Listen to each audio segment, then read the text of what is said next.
Welcome viewers. ఇవాళ సెషన్లో మనం చాంద్ గారితో చాలామంది H1Bకి అప్లై చేసిన వాళ్ళ క్వశ్చన్స్, కన్సర్న్స్ వాటి మీద మరిన్ని వివరాలు అడిగే ప్రయత్నం చేద్దాం. వెల్కమ్ చాంద్ గారు. Hello, Krishna garu, and welcome to all the Myra viewers. Thanks for tuning in. Chand గారు, చాలామంది మన లాస్ట్ బులెటిన్ తర్వాత కొన్ని క్వశ్చన్స్తో H1కి ఎవరైతే అప్లై చేశారో 2023కి వాళ్ళందరూ చాలామంది క్వశ్చన్స్తో కొన్ని కమెంట్స్ చేశారు, కొన్ని ఈమెయిల్స్ చేశారండి. వాటిల్లో మెయిన్గా మనం ఫస్ట్ ఈ H1B సబ్మిట్ చేసిన వాటిల్లో రాంగ్ డేట్ ఆఫ్ బర్త్, నేమ్స్లో ఏదన్నా కరెక్షన్స్ ఉంటే దాన్ని ఎలా డీల్ చేయడం అని అడుగుతున్నారండి. దీనిపై మరిన్ని వివరాలు ఇస్తారా? షూర్ అండి. సో అగైన్ మనకి ఇది లాటరీ ఇయర్ థర్డ్ ఇయర్ అండి. ఇది ఈ రిజిస్ట్రేషన్ ప్రాసెస్, ఈ ఎలక్ట్రానిక్ రిజిస్ట్రేషన్ ప్రాసెస్ అనేది.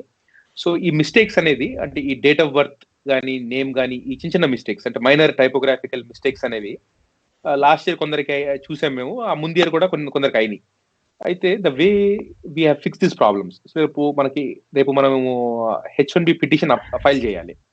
So down the line when we're filing the H1B petition, మీరు ఆ టైంలో ఏంటంటే ఆ ఫార్మ్స్ లో make sure the right name is used, the right date of birth is used.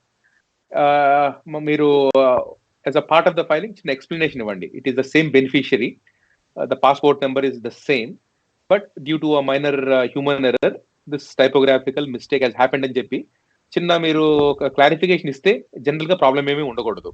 ఎందుకంటే హై లెవెల్లో ఎవరైతే మనం లాటరీ సెలెక్షన్ లో వాళ్ళు పిక్ అయ్యారో దట్ సేమ్ ఎంప్లాయీ అండ్ ఇప్పుడు H1B పిటిషన్ లో ఫైల్ చేసే ఎంప్లాయీ ఒకటే అని చెప్పి మనం ప్రూవ్ చేసుకోవాలి. సో అట్లీస్ట్ మా ఎక్స్పీరియన్స్ లాస్ట్ 2 years లో ఏంటంటే చిన్న చిన్న టైపోగ్రాఫికల్ మిస్టేక్స్ USCIS అంత సీరియస్ గా తీసుకోలేదు. మైనర్ మిస్టేక్స్ ని వాళ్ళు basically they allowed us to correct it at the I-129 filing stage. So summary ఏంటంటే రేపు మీ H1B పిటిషన్ ఫైల్ అవుతుంది, ఆ టైంలో మీరు కరెక్ట్ నేమ్ వాడండి, మీ పాస్పోర్ట్ తోటి మ్యాచ్ చేసుకొని జస్ట్ చిన్న క్లారిఫికేషన్ ఇచ్చేయండి USCIS కి. More than likely, minor typographical mistake will not be a cause of a great issue. Okay Chand గారు, అట్లాగేనండి సర్టిఫికెట్స్లో ఇనీషియల్ లెటర్, ఇప్పుడు బేసిక్గా ఇనీషియల్ ఫుల్ నేమ్ లేకుండా కొంతమందికి లెటర్ ఒకటే ఉండటం, అట్లాగే కొంతమందికి నేమ్స్లో ఫస్ట్ నేమ్లో కానీ మిడిల్ నేమ్లో కానీ ఒక లెటర్ మిస్ అవ్వటం, 10th క్లాస్ సర్టిఫికెట్లో ఓ రకంగా, డిగ్రీ సర్టిఫికెట్లో ఇంకో రకంగా ఉంటుంది. సో ఇట్లాంటి ప్రాబ్లమ్స్ని ఎలా ఫిక్స్ చేయొచ్చండి? యా షూర్ అండి. సో చాలా మందికి ఇది కామన్ క్వశ్చన్ ఇది. సో ఇండియాలో మన ట్రాన్స్క్రిప్ట్స్ అంటే ఇప్పుడు మీరు బీటెక్ డిగ్రీ కానీ లేకపోతే ఏమైనా 10th class are inter certificate చూస్తే ఒక్కోసారి నేమ్స్ ని షార్ట్ కట్ చేస్తారు. Either lost name, sir name మొత్తం పెట్టకుండా జస్ట్ ఒక ఇనీషియల్ కానీ, లేకపోతే అక్కడక్కడ చిన్న చిన్న మైనర్ టైపోగ్రాఫికల్ మిస్టేక్స్ చూసుకోకపోవటం వల్ల వచ్చిన మిస్టేక్స్ కానీ, సడన్ గా ఇప్పుడు రియలైజ్ అవటం వల్ల కానీ ఒక్కోసారి ఎగ్జాక్ట్ నేమ్స్ మ్యాచ్ అవ్వకపోవచ్చు కొంత సర్టిఫికెట్స్ లో. అయితే again nothing to be concern. Number 1, 10th and 12th me 12th అంటే ఇంటర్మీడియట్ సర్టిఫికేట్స్, 12th సర్టిఫికేట్స్ కానీ 10th సర్టిఫికేట్స్ కానీ దే ఆర్ నాట్ రిక్వైర్డ్. అది పెట్టకపోయినా కూడా ప్రాబ్లం లేదు. మేమైతే జనరల్ గా all we do is we put bachelor's degree, bachelor's mark sheets, additional గా మాస్టర్స్ డిగ్రీ ఉంటే మాస్టర్స్ కూడా పెడతాం. సో మీరు బ్యాచిలర్స్ డిగ్రీ వరకు పెడితే సరిపోతుంది. మీరు intermediate and 10th class certificates పెట్టకపోయినా కూడా పర్వాలేదు. ఎందుకంటే జనరల్ గా intermediate and 10th class certificates లో, జనరల్ ఇంటర్మీడియట్ సర్టిఫికేట్స్ లో చాలా మందికి పూర్తి సర్నేమ్ రాయరు. సో నథింగ్ టు వరీ, అసలు ఇంటర్మీడియట్ సర్టిఫికేట్స్ పెట్టకండి. మీ బ్యాచిలర్స్ అంటే BTech or engineering certificates and degree అది పెట్టండి. చిన్న అంటే మిస్ మ్యాచ్ ఉన్నా కూడా general it's not a problem. You can always give a clarification. నేనైతే ఇప్పుడు USCIS అది పాయింట్అవుట్ చేస్తాం చూడలేదు. ఒక్కోసారి వి గెట్ కన్సర్న్, కొంచెం నేమ్ అటు ఇటుగా ఉంది కదా అని. It is never a problem. అది కాకుండా ఇప్పుడు మ్యారీడ్ లేడీస్ ఉంటారు, వాళ్ళకి ఒక్కోసారి ఇంటి పేరు మారిపోతుంది, వాళ్ళ హస్బెండ్ నేమ్ తీసుకుంటారు. సో వాళ్ళకి వెరీ కామన్ గా అసలు పేరు మ్యాచ్ అవ్వదు. సో ఇది జనరల్ గా ఏంటంటే it is not a problem. Passport number changes కూడా ప్రిటీ మచ్ ఇట్లాగే కవర్ చేయొచ్చు. ఎందుకంటే ఎక్స్పైరీ డ్యూరేషన్ తక్కువ ఉన్నప్పుడు H1Bకి అప్లై చేయటం. ఇప్పుడు కొంతమంది సెలెక్ట్ అయి ఉన్నారు, వాళ్ళు కొత్త పాస్పోర్ట్లు కొంతమంది రిసీవ్ చేసుకున్నారు, కొంతమందికి ఇంకా ప్రాసెస్లో ఉన్నాయి. వీళ్ళు ఎలా డీల్ చేయొచ్చు సిచ్యువేషన్ని? సో పాస్పోర్ట్ నెంబర్ గనక తప్పు పడితే it could cause an issue. ఎందుకంటే again passport number is identifying information, but again if it's a minor typographical mistake USCIS has a discretion, they might probably let it go. So mistake కాకుండా suppose కొందరికి ఏమవుతుందంటే correct passport number పెట్టారు, but now because the passport is expiring very soon చాలా మంది ఏం చేస్తారంటే passport apply చేసుకుంటారు. some people will apply for a new passport and probably before June, ఎందుకంటే June 30th is the deadline. ఈ June లోపల కొందరికి కొత్త పాస్పోర్ట్లు వస్తున్నాయి, ఎందుకంటే రెన్యువల్ కి అప్లై చేశారు కనుక. లేకపోతే కొందరికి passports either because they lost them or something happened, they are applying for new passport. So ఈ కేసులో suppose you have the old passport with the old number, ఆ ఓల్డ్ నెంబర్ మీ రిజిస్ట్రేషన్ నోటీస్ మీద ఉంది, and then simultaneously you are filing for new passport, now you have a new passport. ఇలాంటి cases ఉన్నప్పుడు there is nothing to worry. మీరు old passport add చేయండి and new passport add చేయండి మీ filing లో. Give an explanation at the time of registration, at the time of doing the e-registration, you had the old passport. ఇప్పుడు మీ కొత్త passport వచ్చింది, మీ కొత్త passport లో already వాళ్ళు పాత పాస్పోర్ట్ నెంబర్ కూడా పెడతారు. ఇప్పుడు మీరు కొత్త పాస్పోర్ట్ కనుక ఓపెన్ చేసి చూస్తే you'll always have your old passport number in the new passport also. So అది సింపుల్ క్లారిఫికేషన్ కనుక అసలు it is not at all of concern. Just మీ పర్స్పెక్టివ్ ఏంటంటే what that means is include both the passports as a part of your filing, and then there is no issue. Okay, thank you Chand గారు. అట్లాగే ఇంకో question ఏంటంటేనండి, ఆ, ఒక employer ద్వారా ఇప్పుడు H1Bలో సెలెక్ట్ అయ్యారు, సెలెక్ట్ అయిన తర్వాత వాళ్ళ ఎంప్లాయర్ని చేంజ్ చేసుకునే అవకాశం ఉందా?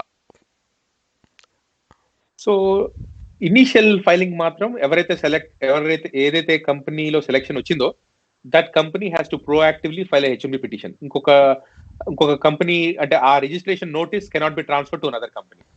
That company has to file the H1B petition. ఆ H1B అప్రూవల్ వచ్చిన తర్వాత they are able to transfer to new company. So initial approval మాత్రం it has to come through that company, and if that company decides not to file, మనకి ఆ registration notice waste అయిపోతుంది.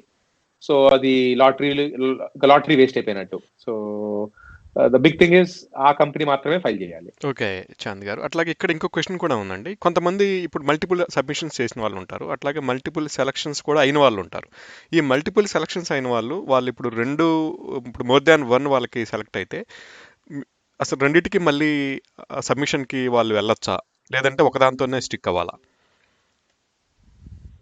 So ఈ multiple selections కి కొన్ని rules ఉన్నాయండి. So the rules are అంటే unfair అంటే somebody should not be working to unfairly gain an advantage in the lottery process. అంటే వాట్ దట్ మీన్స్ ఇస్ ఇప్పుడు జస్ట్ ఈ లాటరీలో ఛాన్సెస్ పెంచుకుంటాకి మల్టిపుల్ ఫైలింగ్స్ చేయకూడదు, that is illegal. That being said, ఇప్పుడు genuine గా 2 బోనిఫైడ్ జాబ్ ఆఫర్స్ ఉన్నాయనుకోండి, 2 different companies, 2 independent companies, ఇద్దరివి వేరే jobs, 2 bonafide and genuine jobs ఉన్నాయనుకోండి 2 డిఫరెంట్ కంపెనీస్ లో, 2 కంపెనీస్ ఇండిపెండెంట్ గా they can file H1Bs. So same time simultaneously file చేయొచ్చు, ఏం ప్రాబ్లం లేదు. బట్ హై లెవెల్ ఏంటంటే minute USCIS sees 2 petitions, definitely ఏంటంటే వాళ్ళకి ఏమైనా సిమిలారిటీస్ కనపడినా, if they suspect some wrong is happening, they can always question somebody. So general rule ఏంటంటే మనకి గనక if the 2 job offers 2 companies are completely independent bonafide job offers, file చేసుకోవచ్చు. But ఇది lottery process ని manipulate చేస్తాకి to gain an advantage, unfair advantage in the lottery process, if somebody is doing multiple filings, definitely problem అవుతుంది. In the past also, even before this entire ఈ registration రాకముందు కూడా 2 companies are filing for the same employee, depending on the situation. ఎప్పుడైనా doubt వచ్చిందంటే USCIS వాళ్ళకి, I have seen notices, either notice of intent to revoke or notice of intent to deny. ఈ 2 చూసాము. వచ్చి ఏం చేస్తారంటే USCIS will ask us to argue and prove that the companies are independent and the job offers are bona fide. So definitely ఏంటంటే if it is a manipulation of the lottery system, somebody might have an issue. కానీ if it is an independent and a bona fide job, ఏం issue ఉండకూడదు. Okay Chand గారు, ఇంకో question అండి. ఇప్పుడు ఈ initial lottery స్టేజ్లో మనం USCIS కట్టే ఫీజు కూడా చాలా తక్కువ, $10 వరకే లిమిట్ ఉంది. మేబీ ఇంకా ఏదన్నా పైన లీగల్ ఛార్జెస్ ఉంటే అది సపరేట్. కానీ కొంతమంది ఎంప్లాయర్స్ మోర్ దాన్ $1,000 ఛార్జ్ చేస్తున్నారు. సో అసలు దీన్ని ఏదన్నా అవాయిడ్ చేసే పరిస్థితి ఉంటుందా? అట్లా ఛార్జ్ చేసిన వాళ్ళకి ఇప్పుడు వాళ్ళు అసలు ఏదన్నా వాళ్ళు మళ్ళీ ఎంప్లాయర్ని రీచ్ అయ్యి డబ్బులు అడిగే పరిస్థితి ఏదైనా లీగల్గా చేయొచ్చా? So general rule of thumb అంటే అగైన్ 2 ఉన్నాయి. ఒకటి ఏంటంటే initial registration, then we have H1B filing. So registration process కి కాస్ట్ ఇస్ $10. సో అట్లీస్ట్ మా లా ఫర్మ్ లో అయితే మేము జనరల్ గా ఏంటంటే ఈ రిజిస్ట్రేషన్ ప్రాసెస్ కి we do not charge any fee. So general గా ఏంటంటే లీగల్ ఫీజ్ కూడా అట్లీస్ట్ మా లా ఫర్మ్ లో అయితే రిజిస్ట్రేషన్ ఫీజ్ కూడా లేదు, అంటే లీగల్ ఫీజ్ లేదు. సో ఓన్లీ $10 గవర్నమెంట్ ఫీజ్ మాత్రమే the fees. So registration process is a very simple process, very easy process, and very cheap process. ఎందుకంటే that is what USCIS is trying to do. It is trying to make the cost cheaper for everybody. So registration వరకు జనరల్గా ఏంటంటే $10 కన్నా fee ఎక్కువ అవ్వకూడదు. అయినా కూడా ఏంటంటే if some law firm is charging minimal ఉంటుంది. సో పెద్ద ఫీజు అయితే ఉండదు. అట్లీస్ట్ లీగల్ సైడ్ కానీ గవర్నమెంట్ సైడ్ కానీ ఖర్చు అయితే ఉండదు. ఇది H1B లాటరీ ప్రాసెస్ లో. H1B పిక్ అయిన తర్వాత గవర్నమెంట్ కి ఫీజు ఉంటుంది. So the least fee is $17-10. ఎందుకంటే అగైన్ కంపెనీలో ఉన్న ఎంప్లాయీస్ బట్టి ఫీజు మారుతా ఉంటుంది. అజ్యూమింగ్ ద లీస్ట్ ఫీజ్ అంటే ఇప్పుడు 25 ఎంప్లాయీస్ ఆర్ లెస్ ఉంటే గవర్నమెంట్ కట్టాల్సిన fee $1,710. So that is what the company will pay to the government. Attorney fee కూడా ఉంటుంది. జనరల్ గా H1B ఫైలింగ్ యాక్చువల్ ఫైలింగ్ లో వర్క్ ఉంటుంది కనుక ఆ టైంలో లీగల్ ఫీజు ఉంటుంది. So the legal fee depending on what kind of negotiation they have with the law firm fee vary అవుతా ఉంటుంది. It will be anywhere between $750 to probably $1,500 అటు ఇటుగా ఉండొచ్చు. దట్ బీయింగ్ సెడ్ ఎంప్లాయర్స్ డబ్బులు charge చేయొచ్చా? USCIS clear rules ఏంటంటే employer cannot ask the employee to pay the H1B fee. So fee demand చేయకూడదు. చేస్తే అది ఇల్లీగల్. అది సో USCIS లో ఏంటంటే వేరియస్ వేస్ ఉన్నాయి. సో USCIS కి నోటిఫై చేస్తాం. ఎనీ H1B ఫ్రాడ్ ఏదన్నా ఉంటే they are good to notify USCIS. So but again legal గా మాత్రం లాటరీకి ఫీజు మాత్రం ఛార్జ్ చేయకూడదు. ఈవెన్ H1B ఫైలింగ్ కూడా ఛార్జ్ చేయకూడదు. So that is something what the employer has to bear. So that expense cannot be pushed back to the employee. So అది very important. అది again lottery పార్టీకి అసలు employer కి the cost is very low. It is only $10. So high లెవెల్లో if any charging any fees that is illegal and the company could get in to trouble. అది కనుక prove అయితే మాత్రం అది the company will be in big trouble. So definitely ఏంటంటే H1Bకి మాత్రం fees charge చేయకూడదు. ఓకే చంద్ గారు, ఇంకో క్వశ్చన్ ఏంటంటేనండి, ఇప్పుడు ఫస్ట్ లాటరీ ఫేజ్ అయిపోయింది, సెకండ్ అండ్ థర్డ్ లాటరీలు ఎప్పుడు ఉంటాయని అడుగుతున్నారు. అట్లాగే ఫస్ట్ లాటరీలో పిక్ కాకపోతే సెకండ్ అండ్ థర్డ్కి ఛాన్సెస్ ఏమాత్రం ఉంటాయి అనేది కూడా చాలా మంది క్వశ్చన్ అండి. దీన్ని మీ ఒపీనియన్ ఏంటి దీని మీద? సో June 30th వరకు we have a dead line. So June 30th లో కూడా చాలా మంది ఫైల్ చేస్తూ ఉంటారు కనుక so USCIS definitely will not have a lottery before June 30th. At least that is what we have seen last year. We have seen that the year before that. So June 30th అయిపోయిన తర్వాత they will do a count. అసలు ఎంతమంది file చేశారు, ఎంతమంది file చేయలేదు ఇవి చూసుకుని file చేయన slots అన్ని మళ్ళీ they try to fill it up. So last year జూలైలో they announce the second selection list. So year కూడా మనకి డెఫినెట్లీ జూలైలో వాళ్ళు అనాలిసిస్ చేసుకుంటారు కనుక I think I'm 100% certain that in July we can anticipate a second selection. So అంటే second లాటరీలో pick అయిన నెంబర్స్ అన్ని మనకి డెఫినెట్లీ జూలైలో తెలుస్తాయి. More than likely it will be third week or fourth week of July. Again year economy is అంటే at least the IT industry is doing very good. ఐటీలో jobs are very very good right now in US. So definitely ఏంటంటే ఎంతమంది file చేయరు అనేది question. So file చేయకపోతే అవి second lottery ఉంటుంది. But definitely ఎంతో కొంత ఉంటుంది కనుక చేంజెస్. సో ఎన్నో కొన్ని నెంబర్స్ అయితే మిగులుతాయి. సో డెఫినెట్లీ సెకండ్ లాటరీ అయితే ఉంటుంది అనుకుంటున్నాను నేను. Third lottery again last year we had third lottery. The year before that we did not have third lottery. Only second లాటరీతో ఆగిపోయారు. సో దట్ బీయింగ్ సెడ్ ఎంతమంది ఫైల్ చేయలేదు దాన్ని బట్టి మనకి థర్డ్ లాటరీ ఉంటుంది. ఉంటే మాత్రం definitely it will be in the month of November. So last week of November probably we can expect something. November December లో కనుక చేయకపోతే there is no third lottery. But నేనైతే definitely third lottery is possible అనుకుంటున్నాను. And month of November is when we can definitely look out for third lottery. Okay Chand గారు, so ఎవరైతే pick అవ్వలేదో definitely ఏంటంటే there is a chance. So మీకు ఏమవుతుందంటే USCIS website లో మీకు నాట్ సెలెక్టెడ్ అని పెట్టే వరకు status you have a chance. So ఇప్పుడు కరెంట్లీ కనుక మీరు చూసుకుంటే మీ status it will not say not selected. So USCIS వాళ్ళు ఏం చెప్పారంటే నాట్ సెలెక్టెడ్ అని పెట్టే వరకు there is still a chance. So year ఏం చేశారంటే మొన్న లాస్ట్ ఇయర్ కేసెస్ ని మొన్న ఫిబ్రవరిలో మార్చారు నాట్ సెలెక్టెడ్ కింద. సో ఆల్మోస్ట్ మనకేంటంటే we can expect things to be still there is a good chance at least until next couple of months. So మీ ఎంప్లాయర్ని ఏంటంటే అడగండి నాట్ అంటే సబ్మిటెడ్ అనే స్టేటస్ కనపడితే మాత్రం you still have a chance. ఎవరికైనా వేరే స్టేటసెస్ కొందరికి ఏంటంటే వేరే స్టేటసెస్ కనపడుతున్నాయి. ఎందుకంటే ఏదైనా మిస్టేక్ జరిగింది అనుకోండి, either rejected because of payment issue అని, లేకపోతే డూప్లికేట్ ఫైలింగ్ డిక్లైన్ అని కానీ వేరే స్టేటసెస్ కనపడతాయి మీకు. సో మీరు మీ ఎంప్లాయర్స్ అడగాల్సిన క్వశ్చన్ ఏంటంటే is it showing it as submitted or not. Submitted అని కనపడితే మాత్రం you definitely still have some element of chance, and you should wait for July to know the answer. Okay Chand గారు, ఇక్కడ ఇంకో క్వశ్చన్ కూడా ఉందండి. ఒక వ్యూవర్ మనకు మెయిల్ పెట్టారు. ఒక సర్టెన్ టైంలో వాళ్ళ అప్లికేషన్ సెలెక్టెడ్ అని వచ్చి మళ్ళీ ఆఫ్టర్ కపుల్ అడ్వైస్ మళ్ళీ స్టేటస్ మారింది అనేది వాళ్ళ ఎంప్లాయర్ చెప్పిన వెర్షన్ అనమాట. అసలు ఇది నిజంగా జరిగే పనేనా? ఒకసారి సెలెక్ట్ అయ్యి మళ్ళీ విత్ ఇన్ డేస్లోనే స్టేటస్ చేంజ్ అవ్వడం అనేది? జనరల్గా అయితే అసలు అంటే నేనైతే ఇప్పుడు వినలేదండి. ఎందుకంటే again the employer has evidence. మనం USCIS తోటి ఫైట్ చేసి we can figure it out. But again జనరల్గా ఏమవుతుందంటే మీకు సెలెక్టెడ్ అని కనపడినప్పుడు పక్కన సెలక్షన్ నోటీస్ వస్తుంది. సో మేము జనరల్గా ఏంటంటే అందరు ఎవరైతే కనపడినాయో ఎవ్రీబడి సెలక్షన్ నోటీస్ తీసి డౌన్లోడ్ చేసుకున్నాం మేము.